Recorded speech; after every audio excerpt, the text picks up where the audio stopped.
behalf of Udan Saluters, I, Rishikesh Vyas, welcome you all. We are very fortunate that amongst us we have the speaker, and I'm very sure many of you know him, you have heard his name. Either in the current times is the most sought after speaker in all the professional bodies on the subject matter of anything relating to do with securities laws and the corporate laws. He has been associated with SEBI also, and he has also authored a bestseller book on the subject matter of securities law. Sumit Agarwal, as a founding member and a partner of Reg Street Law Advisors, and after his almost experience of almost a decade at SEBI, Sumit is one of the most respected practitioners in the financial regulatory space. He advises corporates, commodities, stock exchange intermediaries, as well as their promoters, KMP, investors on various issues. He has extensively handled matters related to SEBI, stock exchange, IRDAI, and their appellate body, the SAT.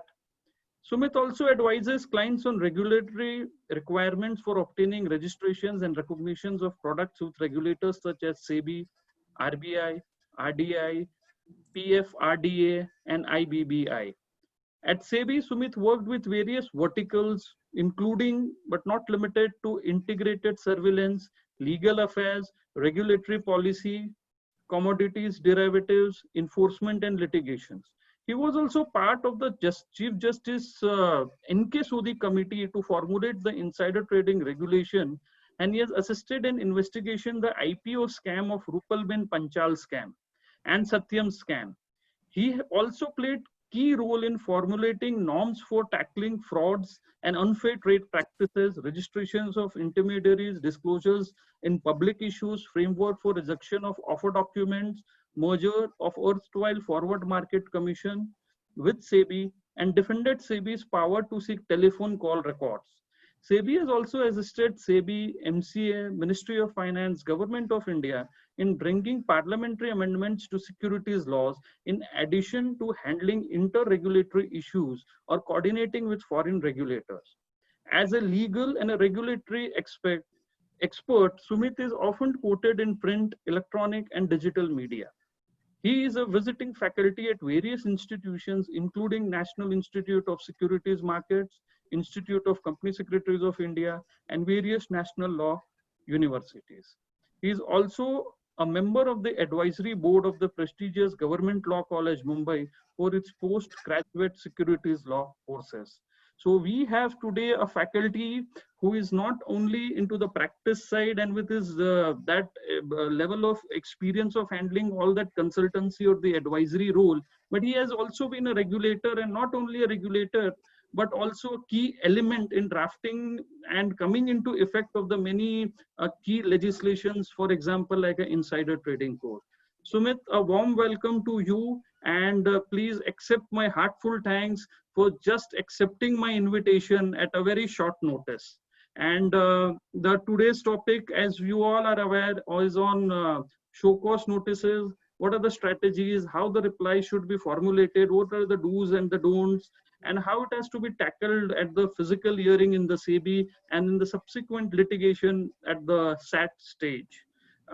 And all the request to all the participants that whatever during the session they have questions or suggestions or queries in whatever form, please keep on punching them in the Q&A section just right below the screen, and in the appropriate time we'll be tackling it and discussing it with the speaker. Sumit, now it's all yours. Thank you, Rishikesh. Thank you for the kind words. Good evening, everyone, and very warm welcome to all of you. I hope all of you guys are safe, especially in these Corona times. I wish you all well. So the today's theme which we are going to discuss is about show cause notice, especially in the securities laws perspective. Show cause notice and the law around it has been one subject where a lot is settled and a lot is still evolving. What I have done for the today's webinar is that so that everybody sees what are the basic touchstones in the context of show cause notice, what itself is a show cause notice and how to deal with it. I have picked up some samples which are publicly available show cause notices on the SEBI website itself. So I am going to be sharing my screen where some of the samples of live show cause notices which SEBI is dealing with, we will take that as an example so that everybody comes on the same page. What are the points to be considered while dealing with a show cause notice? Strategically, also that show cause notice is one stage which is the starting point of any inquiry proceedings. Now, when the show cause notice is received by a person, there are various kinds of reactions which come from a person, and every reaction of that person sets the track for SEBI to take the consequences further. Now, what these reactions could be, what are these tracks which SEBI as a regulator can take ahead, what is the law regarding the subject, what are the various case laws which one must consider while dealing with a show cause notice in a reply form or in a personal hearing, or even when SEBI's order is come by taking the matter to an appeal to Securities Appellate Tribunal. All of these factors are going to be discussed in today's webinar. So what we should be doing is, let us just see what are the various ways in the show cause notices where SEBI comes ahead with formulation of charges. Now, always it is said that whenever a show cause notice is received, there are various kinds of reactions which people have. And this is purely based on experience where a lot of, say, either the stockbrokers, the credit rating agents, or the individual investors, somebody would have a reaction to say, as an individual investor, I am too small for SEBI to care. Or somebody will have an opposite reaction, we are too big to be messed with, and an institution which deals with thousands of investors or somebody who has a tremendous amount of net worth, we can't be messed with. Similarly, for some irregularities, if a show cause notice is received, first reaction comes, I am aware in the industry, the other people have not received a show cause notice. If I have received the show cause notice, then perhaps there is some error on the part of the regulator, and it can't be that I am going to be singled out. There is another kind of reaction where the reaction would be that we have enough of network in Delhi and Mumbai and we'll deal with it. There is also a reaction from people where they believe after receiving the show cause notice that let us send a polite apology to the regulator and see if the regulator can impose lesser of a penalty, or can we explore a settlement with the regulator? Is there a legal format and a platform available to close the issue?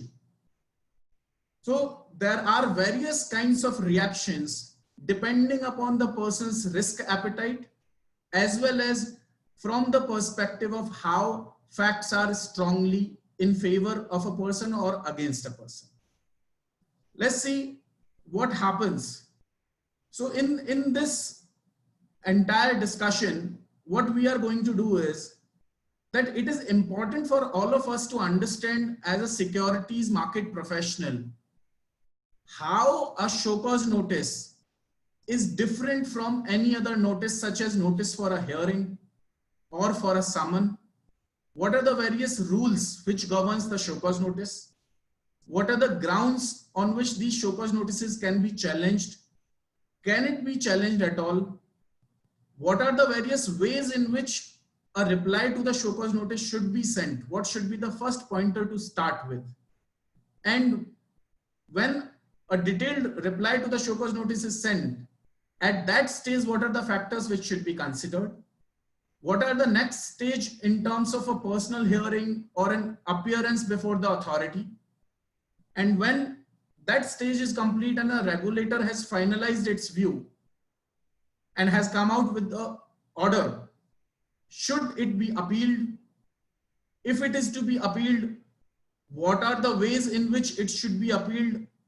On what aspects it should be appealed, and what are the challenges or the risks which are going to come if the entire matter goes all the way till Supreme Court. So there are certain pointers which I would like to discuss.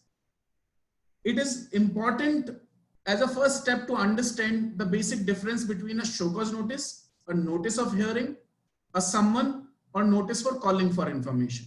And most of the time it happens that any communication which is received on the letterhead of the regulator, that brings fear and the anxiety in the mind of recipient. Naturally so, because SEBI as a regulator has lots and wide powers. The powers, as we professionally say, that SEBI has almost every power under the statute, as much as, which is so wide that it can do anything and everything except changing a man to woman, woman to man. Other than that, they have all the powers because Section 11, 11B, Section 11A, Section 24, so some of these sections are so widely worded, and with use of words like as it deems fit, where SEBI with its discretion can pass any kind of directions. Before passing any kind of these directions, it is that SEBI comes ahead with an instrument called show cause notice. What these show cause notices look like, how the process goes further, let us all have a look at it. Before that, I would like to say that one of the first recorded instance of show cause notice, especially in India, was in British regime, where British India's Recusant Witness Act of 1855. The section 3 of that had clearly mentioned that the court had to issue a notice to a party for showcasing a person why they should not attend the proceedings of the court. However, there is no codification when was the first show cause notice ever issued to a party. In law, even today, why show cause notice has to be issued statutorily, especially in civil law or a regulatory law, it is not codified. However, I must caveat this. The requirement of a show cause notice is largely governed under the administrative law or the principles of natural justice. Now, if you see the screen, this is the first page of show cause notice which is issued by SEBI, where you will have the letterhead of SEBI, you will have the designation of the authority, you will have the department where that authority is involved with. Now, what is important for one to see is that the subject of the notice has to say show cause notice under a particular provision of security law. Now, what is the importance of this? The importance of this notice is if a show cause notice has been issued under particular provisions, then the directions or the consequences post your response to SEBI is only going to be in accordance with those provisions and no other provision. For instance, at the example which we are seeing in this screen, show cause notice has been issued under section 11(4), 11B and 11D of SEBI Act 1992 in the matter of Amrapali Adya Trading so and so. This is a show cause notice which was issued from SEBI to the notices mentioned above. Since the show cause notice could not be delivered for whatever reasons, SEBI has posted this show cause notice in a public domain on its website. Now, if you see, this is one of the examples to learn from, that under this show cause notice, what are the consequences which SEBI is seeking to impose against the notices? are the consequences which are provided in 11.4, 11b and 11d, which is largely to restrain the access of a person, debarring from the securities market, or provisionally attaching the properties of the person. This is not a show cause notice for the purposes of imposing monetary penalty. This is not a show cause notice for the purposes of recovery of an amount. This is not a notice for SEBI filing a complaint for imprisonment of a person. Therefore, it is important to see under what provision the show cause notice has been issued. Let's see another example. This is another show cause notice which has been issued to two notices. This notice has been issued under particular rule SEBI procedure for holding inquiry and imposing penalty by adjudicating officer rules 1995. Now, the most important aspect of this is that for 11, 11b, which are conducted by the whole time member of SEBI, and adjudication proceedings which are conducted by adjudicating officer, where adjudicating officer can impose monetary penalty. Earlier, there was a delegated legislation in the form of these rules of 1995, which will provide the procedure for holding inquiry and imposing penalty.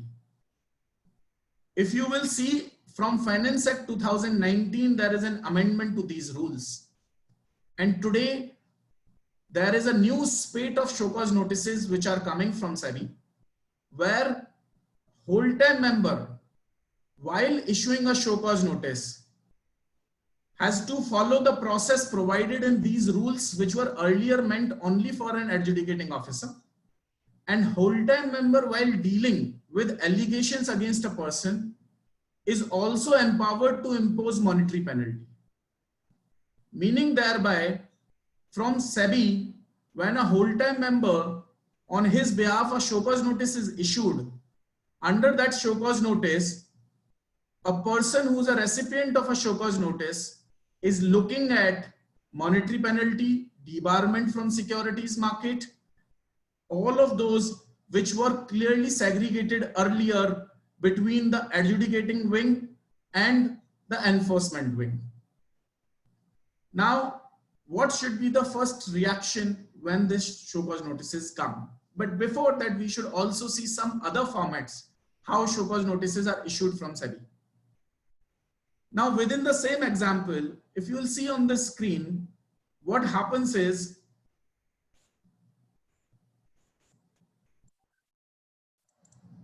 it says, for instance, a para, if one is reading, notices are hereby called upon to show cause as to why suitable directions under section 11.4 and 11b is as to why suitable directions under 11.4 and 11b should not be issued against them for violations alleged herein above.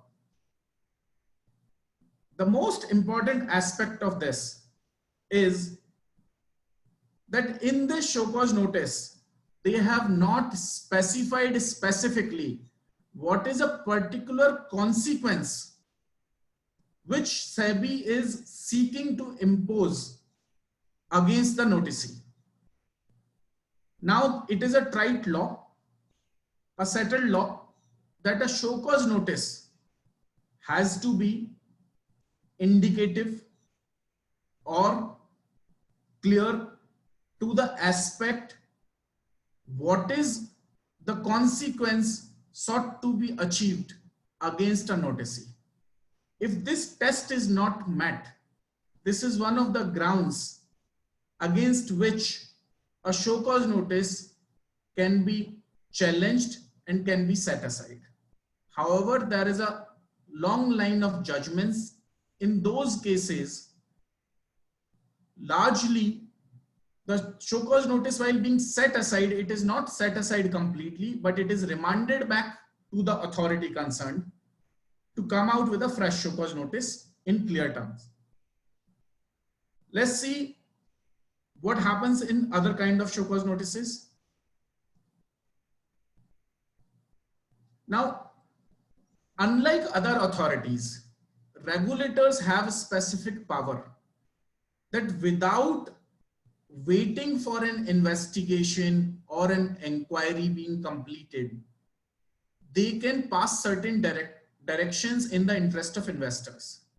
SEBI has also been provided with such wide powers, especially under section 11.4 and 11b, where by way of an ad interim ex parte order, SEBI can restrain people from accessing the securities market until further. Now, if you see in the example here, what has happened is SEBI has passed some order and it says that this order shall come into force with immediate effect, shall be in force until further orders.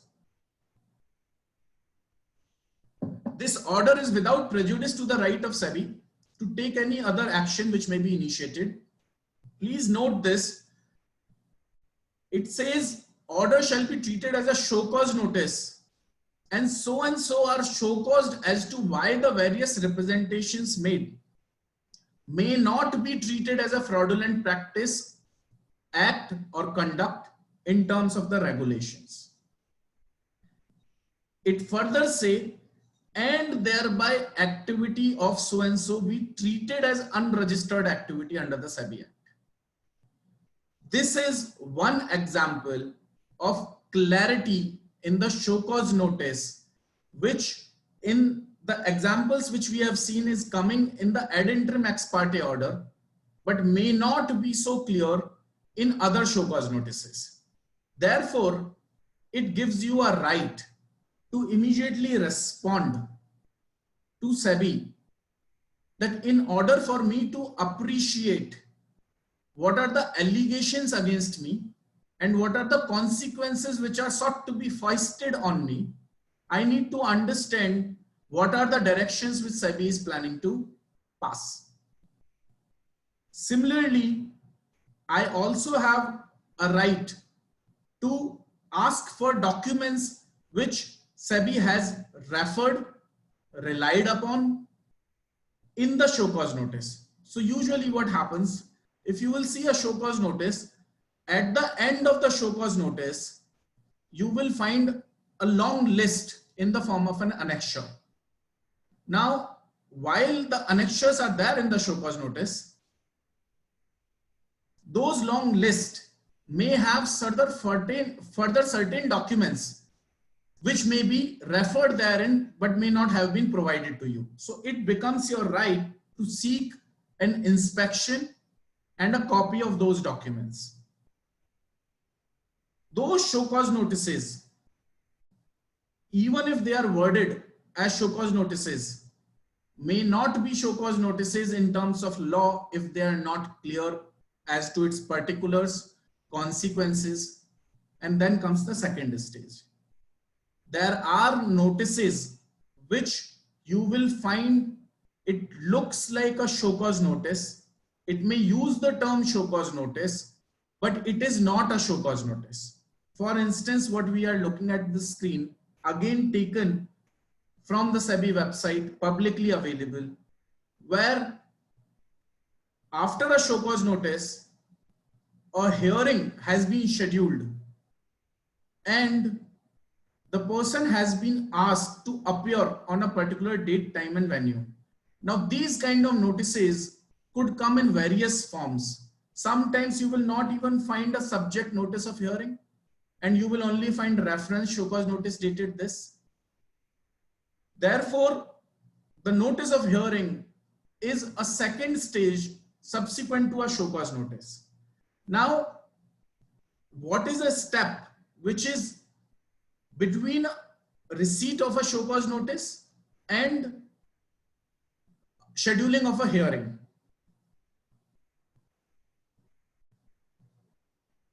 Before I get into that, let us also see another example where SEBI issues a summon. And this summon again is not a show cause notice. Summon can be issued by adjudicating officer while conducting the proceedings, by an investigating officer while conducting investigation, the idea of a summon, which also is received in securities law in the form of a notice, is not a show cause notice, because here in summon, the authority concerned is only and only doing the fact-finding exercise and is not seeking to impose any consequences upon the noticee. The difference is that in case of a show cause notice, the recipient of a show cause notice has to suffer consequences.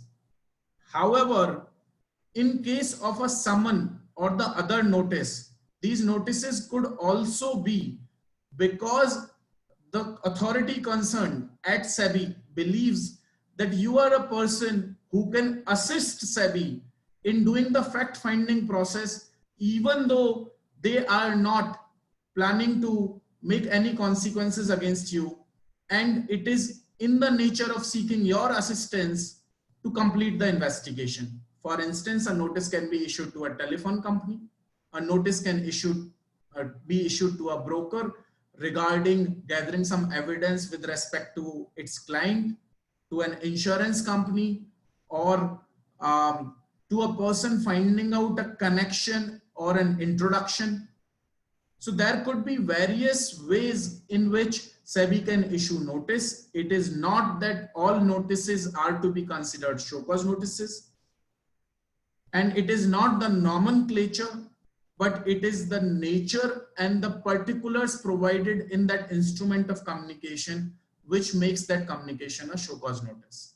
Under SEBI delegated legislation, the show cause notice is issued under SEBI procedure for holding inquiry and imposing penalty by SEBI and adjudicating officer rules 1995, which earlier used to be only for adjudicating officers.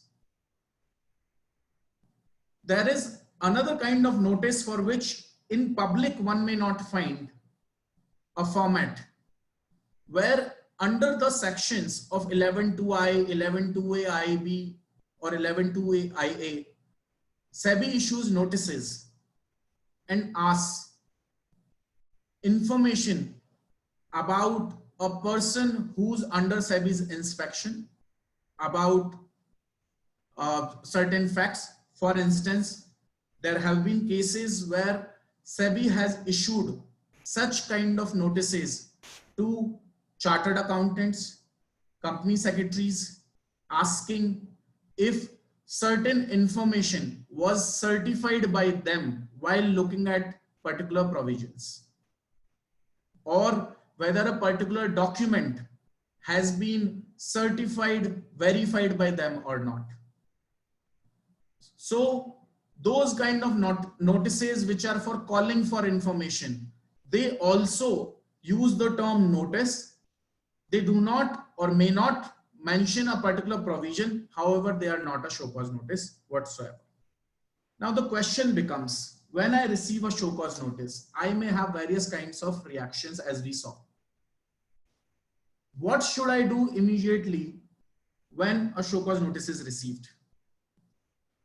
As I said earlier, show cause notice, the law on it is not codified. It is largely a part of administrative process as well as a part of principles of natural justice, which is considered to be even beyond the constitution or bigger than constitution.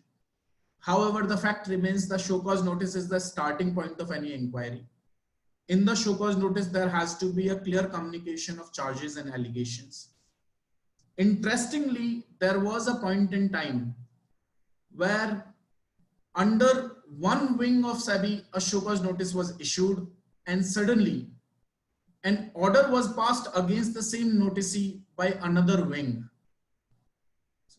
The case in example is DA Gargil. And the question became, without a show cause notice, can a direction be passed by SEBI? And the argument from SEBI side was that the noticee is already aware of the allegation or charges because noticee has received a show cause notice in a parallel or a simultaneous proceeding.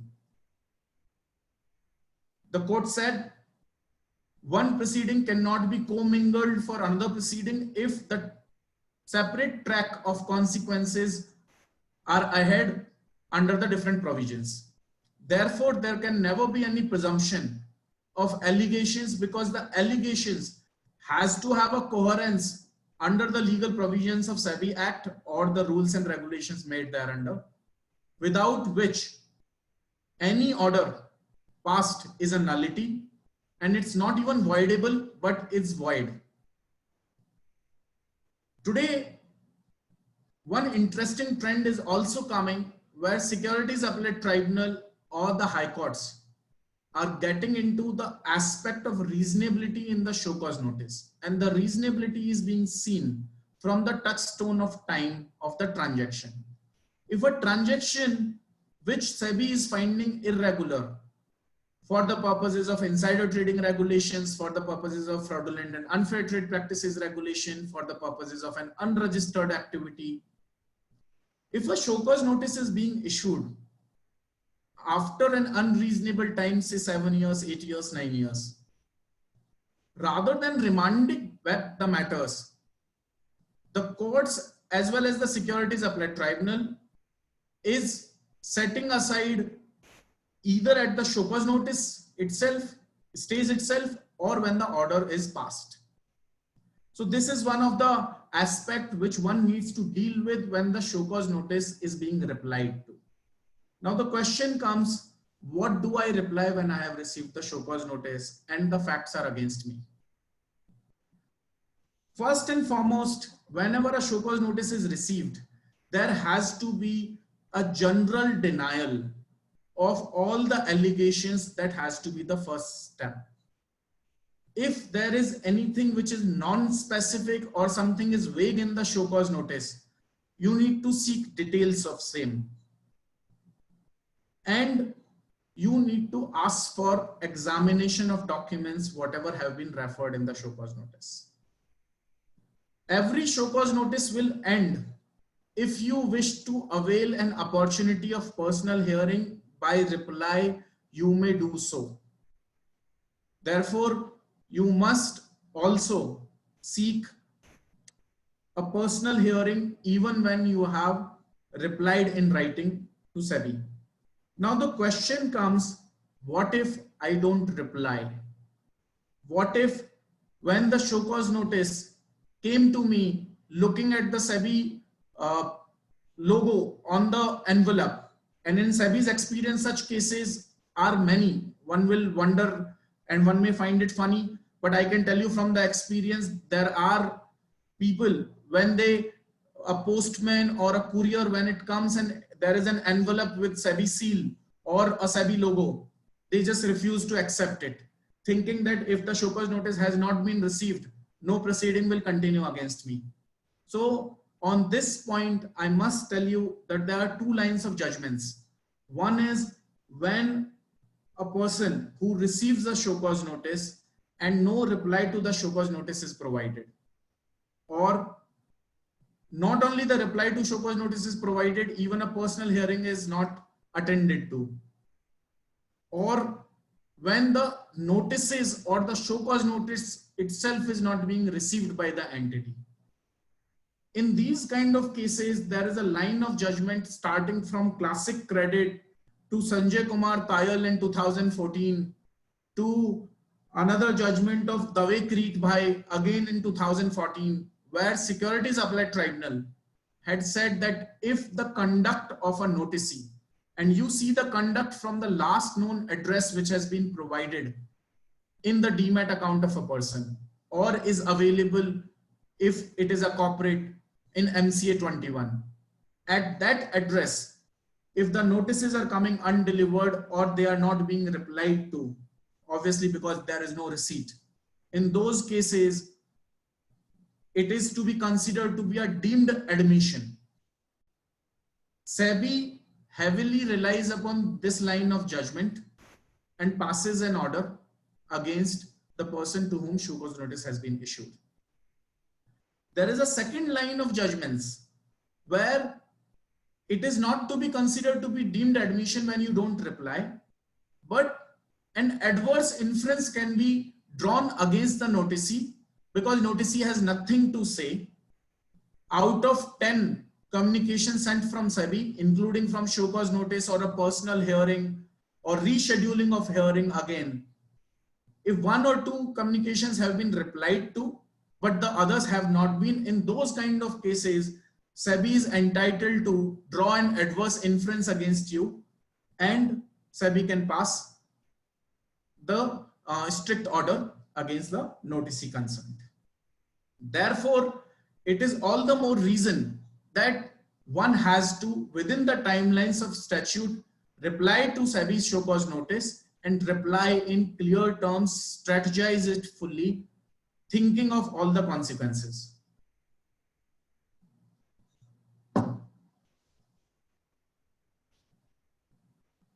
Now, the question sometimes comes, if a show cause notice has been issued, can I challenge that show cause notice in Securities Appellate Tribunal or in High Court?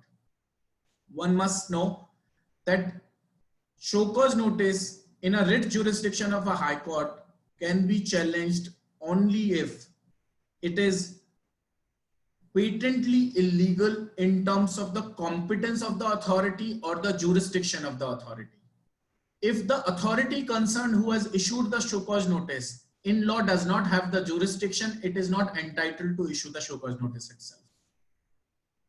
However, in Securities Appellate Tribunal, show cause notice can be challenged only in the form when it is not a simpliciter show cause notice, but it is an ex parte ad interim order, which is also to be treated as a show cause notice.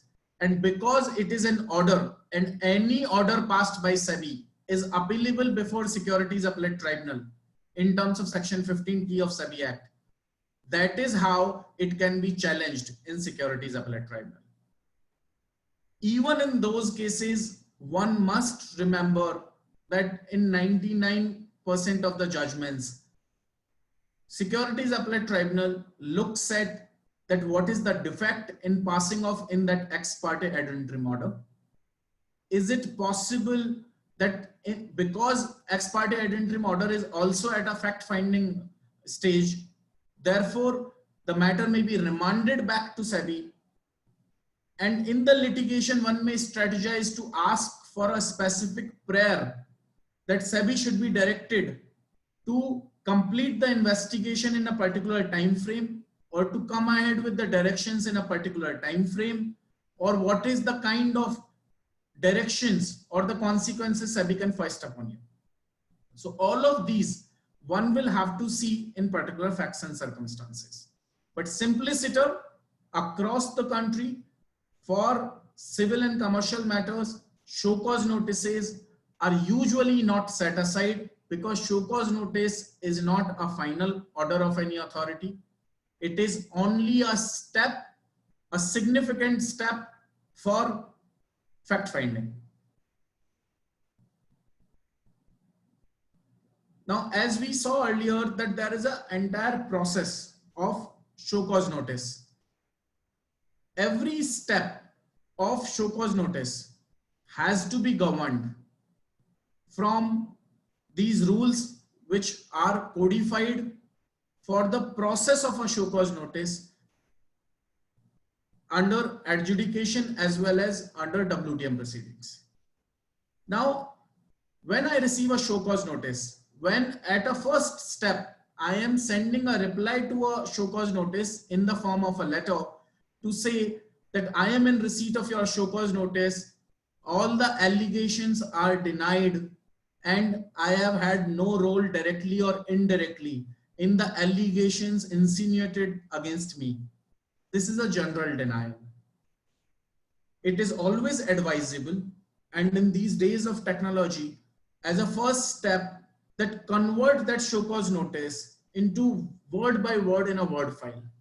And please see, wherever you can, in your response with some fact, with some evidence, if you can controvert the allegation, please by all means do so. Where something is a weaker point against you, one has to strategize to take a stand whether I should accept and seek leniency, considering the fact that exoneration orders from SEBI are not even 1% of the total number of orders which come from SEBI, and these are statistical figures. Versus when there is some weaker point or something which may go against me, keep silent or put in a denial in the same language which has come in the form of show cause notice. For instance, if a show cause notice say, Mr. So-and-so along with Mr. ABC colluded to increase the price of the scrip from rupees 100 to 120 in a particular time period, and you happen to be XYZ. So you will say it is denied that I am connected with A, B or C. Further, it is denied that I have had any role directly or indirectly in bringing the price up. So the idea what I am trying to suggest is it is always advisable to put in a specific denial wherever possible. If there is specific denial not possible, put it as a general denial. But all of these denials have to be put in your reply. Also, it has to be in the similar language which is provided in the show cause notice. When it is done in the form, you have to also put in all those list of documents which is in possession of SEBI or which has been relied upon SEBI while issuing the show cause notice to you. And then one can conduct inspection while preparing a reply. Once a reply has been filed, SEBI is going to call you for a personal hearing. Then the question becomes, during the personal hearing, what is it which is additional I can say? Or for the defense of mine, I want to undertake cross-examination of other people, because usually in securities law, when a show cause notice is issued, show cause notice is issued not only to a single person, but largely to various groups, because the nature of securities laws violation is such where the most of the activities are joint and several.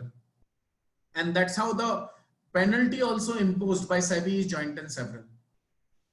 On various grounds, while these show cause notices can be challenged, but before challenging, when you will ultimately go to Securities Appellate Tribunal, it being the first stage, it is important that your denial, general denial and specific denial has to be carefully drafted in the same language which has been provided in the statute as well as in the show cause notice. Now, when you have said interim reply and detailed reply, please see one example on the screen where along with the show cause notice, SEBI has provided an annexure of 15 documents. All of these documents have been provided to you. Even when the documents have been provided to you, within the document something is mentioned and you come across that similar to you, somebody else is positioned. For instance, in the time period where you had bought a particular stock, and in the same time period or in some other time period when the price has gone up, somebody else has also bought stock. But you see in the list of notices that other person is not there. Most of the times an argument is raised that when a person XYZ has not been issued show cause notice, why am I only being issued a show cause notice? So on the grounds with which the other person has been let out, on the same ground, I should also be left out, because under Constitution of India, under Article 14, I have a fundamental right to equality before state, before public authorities. One must consider a concept of a negative equality under Article 14. So in India, we do not have the concept of a negative equality. We only have a concept of equality, meaning thereby merely because somebody else has not been caught upon by an authority, that is not a ground sufficient for me to be let off. Therefore, while putting in this kind of an argument, you have to see the strategy that whether you have various other pointers to be put in enough strong that you need to include this or not. So in the strategy to reply show cause notice, all of these pointers have to be provided.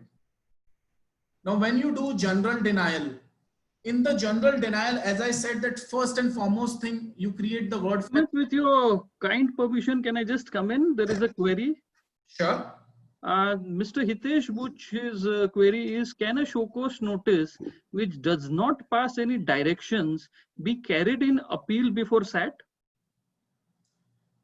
So unless the show cause notice is in the form of an ex parte ad interim order before Securities Appellate Tribunal, it is difficult to challenge, because usually this kind of a challenge is made only before the writ court. In the past, such show cause notices have gone to Securities Appellate Tribunal without much success. So therefore, if a show cause notice, which is not an ex parte ad interim order, or whereas there is no direction against you except to file a reply, those kind of show cause notices cannot be challenged in Securities Appellate Tribunal, but definitely can be challenged in a writ jurisdiction before a high court. Is there another question? I think you have answered it very well, Sumit. So if with my limited knowledge of criminal law, if I have to relate it with the query, it's something like a criminal proceeding. You can't challenge it before the same magistrate who has issued it to you, but you can definitely move to the High Court under 482 CRPC for questioning. Something like this, with the slight difference here only in the civil law, especially in the context of a securities law, that you can go to Securities Appellate Tribunal against an order passed by SEBI, not against a show cause notice issued by SEBI.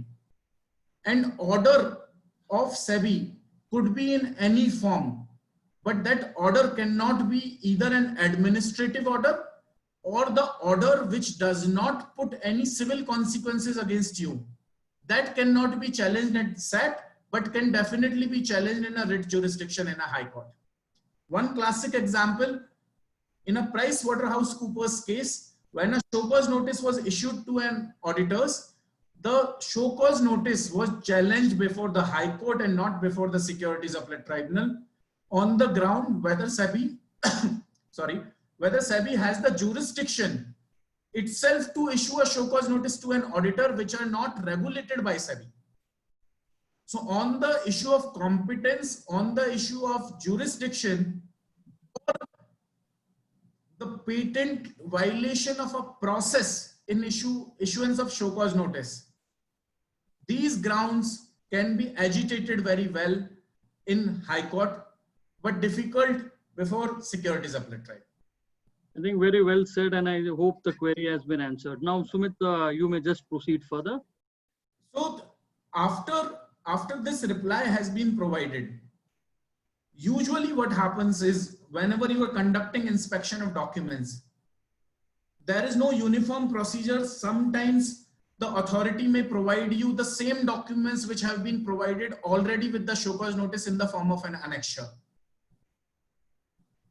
You must think through, one must think it through, that ultimately you will have an opportunity to strategize once an adverse order comes before SEBI. As I said, statistically, 99% it is an adverse order, only a 1% chances for an exoneration.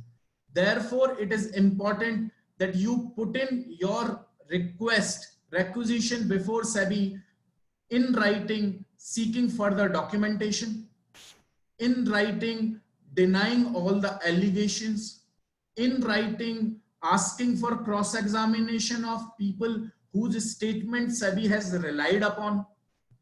Also see step by step if any provision, any process which has been provided either under the sections of SEBI Act or under the process regulation, which is SEBI holding of inquiry and imposing penalty rules, or under the specific delegated legislation such as insider trading regulation or fraudulent and unfair trade practices regulation, whether those steps have been completed. For instance, it is my right to know that the person who is issuing the show cause notice is actually empowered to issue a show cause notice itself or not.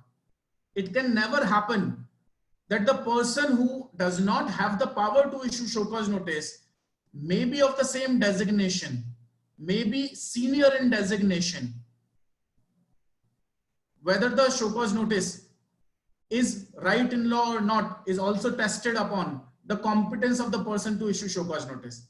Therefore, you must ask the copy of delegation of power issued by SEBI. You must ask appointment or approval from the competent authority such as the board or the chairman or the whole-time member. Chairman in the context of Securities Contract Regulation Act violations, whole-time member in the context of SEBI Act violations, whether those authorities have provided a specific approval for issuance of a show cause notice. And most of the times it happens that when such kind of documents are not provided, it becomes a ground for you to agitate in a higher court. If it is provided, you are able to see the inconsistencies between the time when the approval was granted and the show cause notice. If there is some non-coherence, that also can become a ground to get the show cause notice or the ultimate order set aside. For instance, if adjudicating officer has been appointed to inquire into violations of Section A, Section B, Section C. However, the show cause notice issued by the adjudicating officer is A, B, C as well as D and E. Then this can be a ground to say that the entire proceeding is a nullity because it is beyond the scope of the authority which itself has been appointed for a specific purpose. I must caveat this with one another aspect. Unlike customs law, which is another economic law, where you have supplementary show cause notice rules, in case of SEBI, there is no such rule or regulation which is codified. And what happens sometimes is a show cause notice has been issued to a person. They have replied satisfactorily to the charges or the allegations which are mentioned in the show cause notice. A SEBI authority is empowered to issue a supplementary show cause notice to put in an additional charge germinating from your reply. Now, it is important for you to say that this is bad in law and provide the reasons that it can't be an exercise where because you have satisfied a charge A, now you have to deal with charge B. For if the authority wants to issue a supplementary show cause notice, which is distinct from the earlier allegations, then it has to start the process from a separate inspection, separate investigation, separate approval of the competent authority, separate appointment of the authority who can issue show cause notice. And this becomes a perfect ground for getting the entire order set aside. Therefore, in cases of a supplementary show cause notice, one must take this plea, depending, of course, upon the facts and circumstances. even in cases where a person wants to settle the matter with SEBI under SEBI settlement proceedings regulations, it is always advisable that before you file your settlement application, you must reply to the show cause notice while denying allegations, because it is a double-edged sword as far as securities laws enforcement is concerned. Sometimes in Securities Appellate Tribunal, on behalf of a regulator, argument is agitated that because you have filed a settlement application, this should be construed to be a part admission. Equally, in the negotiation before the settlement committee of the settlement process, which is called IC, an argument is raised that there is no denial. In fact, all of these are completely admitted because you have not replied. Given all of these factors considered, it is important that even when a person is considering for a settlement, your reply on record denying the allegations must be there, as far as possible in the same statutory language and the same language as in the show cause notice. You have to rebut all of these allegations, use the language which is also provided in the case law. The case law perhaps passed by Securities Appellate Tribunal. I also want to say another aspect. In law, especially in our securities laws, the threshold of proof has all lines of judgments, from preponderance of probabilities to circumstantial evidence to, in certain cases, beyond reasonable doubt. However, it is undisputed that the authority which is issuing a show cause notice first has to discharge a burden to have some evidence to put an allegation against you. Therefore, while replying, you must consider to ask a specific evidence or the basis on which SEBI is putting the allegations against you. So seek that strict proof rather than replying and defending yourself. So the stage of defense comes later. First comes the stage of denial. And at that stage, one has to take cognizance of whatever documents are referred in the show cause notice. So once the general denial, specific denial, point-wise reply has been provided, obviously the personal hearing is going to happen.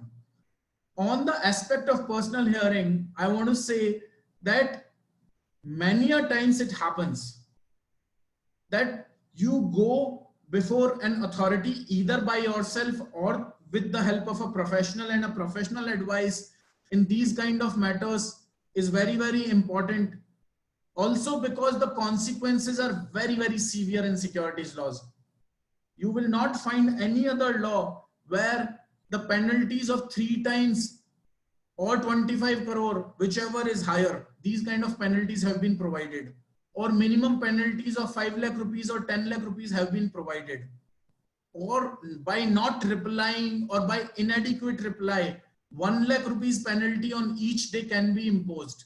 So the consequences are severe, and therefore it is important that you become mechanical rather than casual while replying to any email from the regulator, be it in the form of inspection, be it in the form of calling for information, or definitely the show cause notice. At the time of personal hearing, whatever you agitate before the authority, an order comes. This also becomes a stage where in Securities Appellate Tribunal or in Supreme Court, sometimes an argument is taken that this is not what we had meant, or this is not what we had argued before the authority. Therefore, it is important that you must send your record of hearing. Whatever submissions you have made, even if you have reiterated the same thing which was already put in the form of a written reply, send that record of hearing. If during the hearing certain questions were asked by the authority, say the whole time member or the adjudicating officer or the recovery officer, or even in the investigation stage replying to a summon by the investigating authority, when you come back, you can always immediately send a record of submission, which become a record for the authority. What is it you had argued? What is it you had meant? Because without a record, nothing else will move, especially in the litigation strategy further. Therefore, this is an important step and one must take advantage of it. Once an order is passed after your written submissions, and at that stage, you want to go in an appeal, you have to consider two aspects.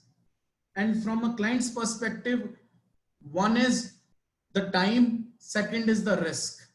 Settlement can definitely happen at the SEBI show cause notice itself or at the stage when the appeal is pending before Securities Appellate Tribunal. While formulating an appeal, there are four aspects which one must see. One is the aspect of the constitutionality, whether it is my fundamental right under Article 19 or the right to equality under Article 14. Those aspects have to be considered. Second aspect is in terms of your statutory rights provided under SEBI Act or SCRA or the Depositories Act. Third is in terms of the procedure, whether the procedure followed by SEBI is fair or not, whether it is adequate or not, whether principles of natural justice has been provided or met with or not. The fourth aspect also is to see that the kind of matter with which you are dealing, in the broad scheme of things, whether SEBI is having a policy change. And this becomes a big challenge for the professionals as well as the notices. The nature of securities laws is such which are changing very, very frequently. Case in example is the SEBI Act itself or these procedures for issuing the show cause notice. Through every Finance Act, almost every year, the law is being changed. When there is frequent change in law, you have to also see in your strategy whether earlier law is beneficial to me or whether change in law is beneficial to me. Accordingly, an argument is to be built in whether this particular law which is sought to be applied by SEBI or which is applied by SEBI in an order can be construed retrospectively or only prospectively. So these factors are to be considered specifically either while replying to the show cause notice or while deciding whether to take the matter in an appeal. Second aspect is the line of judgments from Securities Appellate Tribunal. Whenever an appeal is to be filed, one should always do this statistical analysis that similar kind of matters under the similar regulations. What are my chances? Whether my chances are of remand, whether my chances are of set aside, whether I am filing an appeal only with respect to getting the matter settled. Many a times, it is also to be considered that in Securities Appellate Tribunal, if the matter is going to take 6 months or more, while Securities Appellate Tribunal, I must say, is very, very quick and efficient, and one must see that the orders from Securities Appellate Tribunal comes very, very fast in comparison to, take example of any other tribunal in the country. Despite then, since the transaction in securities markets are also very fast paced, strategically a call needs to be taken. I as a corporate, I as a board, I as a compliance officer, if my another transaction will get stuck because In law, if an order has come against me, then I cannot go ahead with, say, fast track right issue. In those cases, one must tread carefully and see what is the better way of either settling a matter by resorting to SEBI settlement regulation or by seeking an interim injunction. For an interim injunction from Securities Appellate Tribunal, a specific relief is to be pleaded in the pleadings, is to be argued before the tribunal. So this is another aspect which one must remember, that even though the statutory time period is for 45 days to file an appeal, in urgent matters, an appeal is filed on a priority and can be agitated upon. In these COVID times, in fact, SET has even started the proceedings from the electronic mode, and appeal can be filed and can be agitated as early as possible. Even at the appeal, one rule which I would like to say is that in the prayer, one must ask for Securities Appellate Tribunal to do justice in the interest of matter. So power to do complete justice, which is a residual power, that also needs to be pleaded for in your appeal, where on either compassionate grounds or on the grounds of equity, SAT can provide that kind of relief. But SAT cannot provide a relief unless it is sought for. Therefore, this provision everybody must resort to if it is required in the facts and circumstances. There is another challenge which comes. For instance, SEBI recently has come out with a settlement scheme in liquid options. Some of these matters are pending before the tax authorities also. So when the dual proceedings are there, from the regulatory strategy point of perspective, one has to see whether I need to go slow before SEBI or I need to go fast before SEBI, or whether I need to go slow at other authority or fast at other authority. These are some of the strategic considerations which one needs to discuss, debate, and consider while replying to the show cause notice or while filing an appeal in Securities Appellate Tribunal.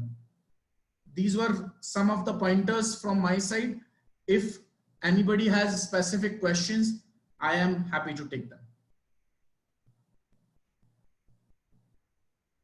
Rishikesh? Yes, Sumit, just one word: excellent, excellent, and excellent, terrific. On a lighter note, it was something like watching a cricket match over an highlight, whereby obviously when the actual proceeding happens to someone, it's a match. But Sumit has provided us with an highlight. So I think everything was covered, and I think any person being associated with the dealing with the stock exchanges and the SEBI would have connected it in a very well way. And plus the way in which you put it. The first question, Sumit, it's not a question basically, but just a thought. Maybe you can elaborate on it. I think one very valid point you raised just in the talk that we should ask SEBI which officer, what is their hierarchy like to issue the notice and all that. In a similar parallels, whenever any show cause notice is there, I think it is very important for the defendant when they're replying to it also to structure it in a way whereby they are able to highlight who are the key persons associated, not associated, and the nature of a transaction. If I just have to give a vague example, there may be relating to insider trading, whereby the SEBI issues a show cause notice that company X has got an order for worth dash dash dash millions, and why it was not disclosed to the to the stock exchanges and the public at large. So in such cases, you think it will be a good idea that when the compliance officer is drafting his or her reply, they should bring on record either they were not aware of it because the relevant department had not disclosed, or the order is yet not final. There are various stages involved in it. So basically trying to say ki I may be knowing my facts, I may be correct, SEBI is also correct in issuing the notice, but all those facts has to be systematically brought into record. No, absolutely, Rishikesh, you are right. Let me give an instance so that everybody can associate with what is the example I am bringing on the platform. There are cases where a company is responsible for making a disclosure on the stock exchange. But for a company to make a disclosure on the stock exchange, it is important that the company itself receives the disclosure, the transaction detail from the promoter or the promoter group. It happens many a times that there is a delay from the promoter side, or there is no disclosure whatsoever from the promoter side. And because there is no input, there is no output from company side to the stock exchanges. Now, in these kind of cases, a company secretary or a compliance officer or a general counsel of a company is always under dilemma that I can't put my promoter to the embarrassment. Similarly, I cannot even admit to the delay or a non-disclosure. In these kind of matters, what do I do? The moment you admit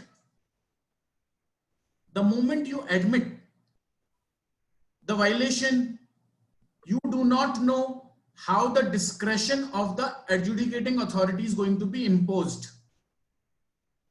Therefore, it is important that in writing, you have to deny, because it is your matter of right to deny an allegation. And as they say that if the facts, either you need to know your facts, if you do not know the facts, you know the judge. Now, when you say you know the judge, it does not mean that you know the judge personally. It means that you do the fact analysis that in these kind of circumstances, in the past, the judge has passed what kind of orders. Use those, put it in the form of a table in your reply. While denying the allegation, take an alternate argument that we should also be put in either the same penalty or the lesser penalty, so that on record you have put in your assertions and the authority will be bound to deal with those assertions in the order. And it has happened various times that only on the ground that the adjudicating officer has imposed penalty X, while another adjudicating officer has imposed penalty X minus 10. On this ground, Securities Appellate Tribunal has provided relief that you should also be provided X minus 10. Second query, Sumit, as you has very well aptly covered in your presentation, that professional advice is a must in the SEBI cases because of the two count: one, the sensitivity of the issue and the liability in terms of the penalty, and second, it is like a 2020 cricket match. It's not like your normal civil litigation. It will take 5 years, 10 years. Time is of an essence. And many times when the notice are issued, 2 weeks, 3 weeks time at the most is granted to the noticee to give the reply to it. And many times now the question what I'm trying to throw is, what are the mistakes you see generally the defendants or the noticees make? Many times you would see they would have already replied to the so-called notice and then they would have approached to the professional for their advice. So how you will just like to take it up? Sure, it's a very, very important question, and I'm glad that Rishikesh, you asked this. The major amount of case is built up from your first response, and show cause notice sometimes is issued even after an inspection or an investigation. And an inspection or investigation stays also, SEBI, a particular department of it, has communicated something to the person concerned.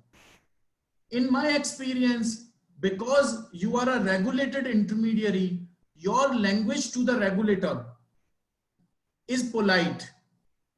And while the language is polite, in that politeness, sometimes a person tends to admit to certain violations. For instance, in an inspection of a credit rating agency or an inspection of a broker or an inspection of an RTA, if a particular form has not been found, if a particular KYC has not been found, anyways the record is speaking for itself, and SEBI is free to take whatever inference it wants to take against you. The moment you admit it in writing, it becomes an admission against you, and it is difficult for you to wriggle out of the situation once the show cause notice is issued against you. So this is one fundamental problem which we find as professionals, that having tacitly, indirectly admitting to a certain fact, today how do you wriggle out of a situation? Because earlier you thought that the show cause notice will not come, but however a show cause notice has been proceeded with. Second aspect is, on the SEBI website itself, all of these information is available. Who is dealing with what department? What is the process of entire step by step of the authorities? One must have a look at it. If there is any concern for conflict of interest or any bias, for instance, somebody who was involved in inspection is the same person or is the same reporting authority who is issuing you a show cause notice today in the capacity of an adjudicating officer. It must be put in politely, aggressively. That is a strategic call. However, it needs to be put in is the point I am trying to moot. One of the attendees' question is, can an order exceed the ground stated in SCN? Absolutely not. It is a very important point. If an order is issued which is beyond the scope of show cause notice, then this itself is a ground for getting the order set aside. So as I said, as a first step, personally, what I do is I tell the team to convert the show cause notice into a Word file and compare it to prepare the reply. Similarly, once an order has been received from show cause notice, to take this strategic call, whether it needs to go in appeal or not, compare the show cause notice with the order issued. And once you compare, if you find inconsistency that show cause notice has been extended beyond, then that's the ground, and a fantastic ground, to agitate before Securities Appellate Tribunal to get the order set aside. Sumit, one participant is asking, an order of SAT setting aside the ex parte order and remand is challenged by one respondent and then SEBI, is it tenable? I must say, to this aspect, there is a very, very recent judgment of Justice Tarun Agrawala, who's the presiding officer of Securities Appellate Tribunal. In that, SEBI sought to argue. So the matter was with respect to the board of a company, the directors of a company. Certain directors had challenged the order of SEBI. The order was set aside by Securities Appellate Tribunals qua those directors who had come in appeal. The other director who had not come in appeal before Securities Appellate Tribunal was continued to be receiving instructions from SEBI for payment of penalty. That person approached Securities Appellate Tribunal that in an other appeal, other directors have received relief. SEBI had taken an argument that the order was set aside only qua those directors. On this aspect, Securities Appellate Tribunal said, if the order has been set aside against some directors, it is to be construed that order itself is invalid, unless in the specific facts we had said that only the role of those directors was not involved. Therefore, even when the ex parte ad interim order has been set aside in respect of certain parties, and it has been set aside on the grounds. So the litmus test is on what grounds the order has been set aside, whether it is with respect to the role of a person or whether it is with respect to the process or the legalities of the order. In the second case, it applies to the other parties also. In the case of role, it does not apply to the other party. I think very well you have covered. You have also quoted the latest judgment and how it can be used. Sumit, for the benefit of the audience, can you just, with your vast experience, as you have been into the both sides, it's something like being a cricket player as well as an umpire, or other way, first being an umpire and then being a cricket player. So, according to you, what are the mistakes which generally the notices make? And it may be a very general concept level mistakes I'm talking about. See, In the approach. yeah. So in the approach, there is a tendency of people to believe that if there is a familiar face or if there is a precedence, that is enough for me to get relief without getting into the depth of the process and the precedence both. Because many a times it happens that the precedence value of a judgment is only fact specific, and authority is not bound to accept the pronunciation of law, enunciation of law, if there are separate facts. And what happens is, no two investigations, no two inquiries have same facts. This becomes a ground to distinguish from SEBI side while imposing penalty. Second aspect is that in securities laws, most transactions are electronic and it is difficult for you to deny it. If there is an entry in a bank account for payment or receipt, it is going to be there. If there is a trade which is being done on a particular time and the counterparty is there, then you cannot deny it. What you can deny is the inference which is being drawn from that transaction in the bank account, or the inference which is being drawn in the transaction in the demat account. These inferences are not highlighted in the reply, but the transactions itself are denied.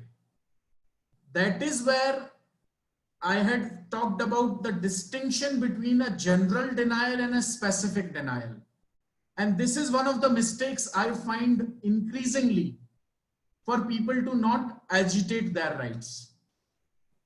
So basically, I think again it boils down to taking advice from a specialist.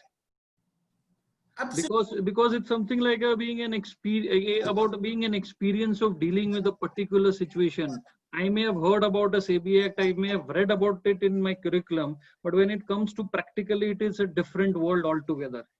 See, absolutely. As I said, one is because of the serious civil consequences, and second is also, it's like the notices which come from securities authority, be it from stock exchanges or SEBI, they are like serious illnesses. Now, for a serious illness, you want to do self-medication, maybe that is your choice, but the risk which you take is fatal. And that is why I suggest it is important that you take the professional advice who deals in these kind of issues regularly. So on a lighter note, Sumit, I always say when you are dealing with SEBI and all this, please remember one thing, it's like a Crorepati Act. It's not that as a professional you can earn crores of rupees, but definitely you can get crores of penalties. Well, I wish I could say the same thing for the professionals. One of the queries, Sumit, coming from Darsha Shetty, can a mistake in mentioning quoting of a section invalidate the SCN? For instance, the matter falls under particular section, but the SCN mentions some other sections. See, it is a good question. One of the line of the judgments is that merely because a particular section has not been mentioned, but the power still exists with the authority, then mere non-mentioning will not make it void. But the difference always is in the contractual law basics, whether it is void or whether it is voidable. And if you are able to show, demonstrate, and have put it in your pleadings that that section which has been utilized today but was not utilized in the show cause notice but only at the stage of an order, that requires the process which is separate from the other sections, then it becomes void.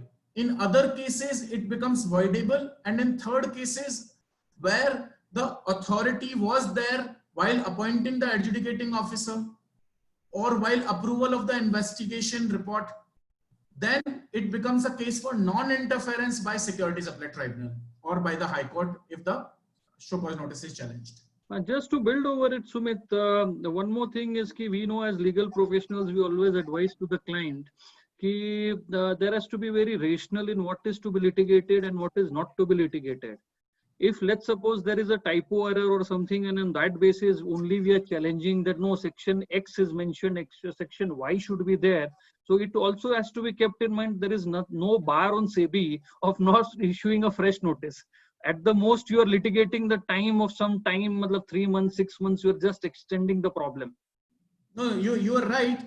You are right. But this person's question is also specific because there is a line of judgment.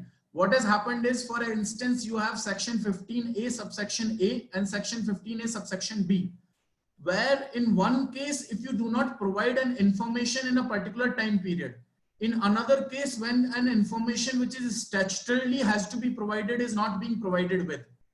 Both have different processes while being in the same section but under different subsections.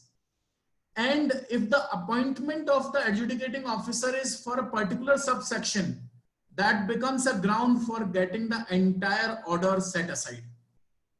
One more thing, out of experience, what I've encountered in all these cases, as we always say, what to say in the legal professionals when we appear before any judge, and it has been taught in the law schools, and the seniors also have given us that advice.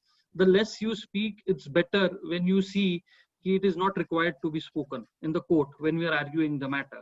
Similarly, in this SCNs and all that, we should be very, what to say, the weightage of words should be bare minimum. What is not required should not be elaborated, like answering in the school. That's true. And that is why brevity is the best strategy dealing with SEBI show cause notices. And that is why I always insist upon the same language being denied or being controverted in your replies. I think, Sumit, I think we have just extended the time slot for the day. And I think many questions are still unanswered. Maybe in the future, we will be doing volume 2 with you on the same topic. But let me tell you from the core of my heart, Sumit, it was a very interesting and a knowledgeable session to the core. This topic, what we are discussing, basically, it deals with the law, yet we are not discussing the law. We are discussing a strategy. And I should commend you that you have given lots of trade secrets out, which very few professionals would be doing it. You have done dil se justice to today's session, whereby you have disclosed lots of secrets for the benefit of the participants and the viewers at large. And I know, like me, you are also very academic here. You like to share knowledge, and I think you have done full justice to the today's session. Rishikesh, I am very thankful for having me over, and thank you everyone for patiently listening to me. Thank you so much. Wish you all the best. I'd also request all the participants that please follow us in our Facebook page, Udaan Saluters, and YouTube channel, Rishikesh Vyas, where all our sessions of earlier have been recorded. And in future also, we are coming with many more interesting sessions, web talks, interviews, and so on. And you all are free to communicate to us whatever the sessions you may be wanting on whatever topics, and we will try our best to bring it to you. Sumit, thank you once again for devoting busy, after your schedule. I know you are also busy professional. Specifically on a Sunday evening, you have agreed sacrificing your family time. Thank you very much, Sumit. Much obliged. Pleasure. See you all.